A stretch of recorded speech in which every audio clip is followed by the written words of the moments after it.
Mount Zion Music. Tabuka, kupina maketi tabuka. Chakalaka kana supa.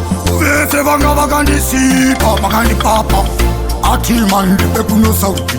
Zili kunyatsunza kudakurova sauti. Andoda kuite tena mauti. Chibaba chemire muraundi. Magangsta areluse kudaru. Aiwa ndine naru. Ela kundishaisa mfaro. Wauya vachinditira makaro. Abagangsta areluse kudaru. Aiwa ndine naru. Ela kunditira makaro. Uya zindishaisa mfaro. Abauzeya ndidone waiting. Ikuvaviwa kunzwa kunyatsoda mafaya. Nsandiyerutse mchintora light. Every day mangoma kana night.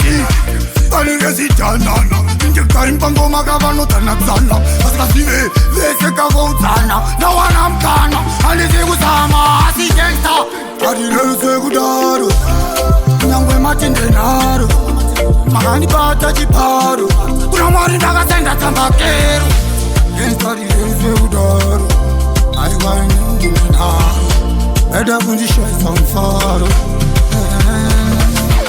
Charovetsera kumberi ndopandakanongetsera ziyani uyo ndakatoretsera ndakaluka maziro ndakuvarosera step yangu manje ungabva mandidonletsa manje aiwa vamwe tine menje vataurireva muzichinje ndovanzira tsanga medzichinja aiwaiwaiwaiwa ndinozichinja ndakadzidziswa kubva ndichikura kushinga kunge mulinje Andina kumba ya mwanani Ndakano maivangu wani Majembi ya rimone rwempani Pese vakuti ndakumanya bali Hubaba Ulenda ngako tuke Vaenda vame vanodanga wadzoke Ziiteze kutika zivashoke Rega iva nitaura ncheuke Andende ikoko Aiwa vaida kundrovera woko Asi vaida ndifendichirya noko Aiwa nasulo nige moto Kovira kamotomberi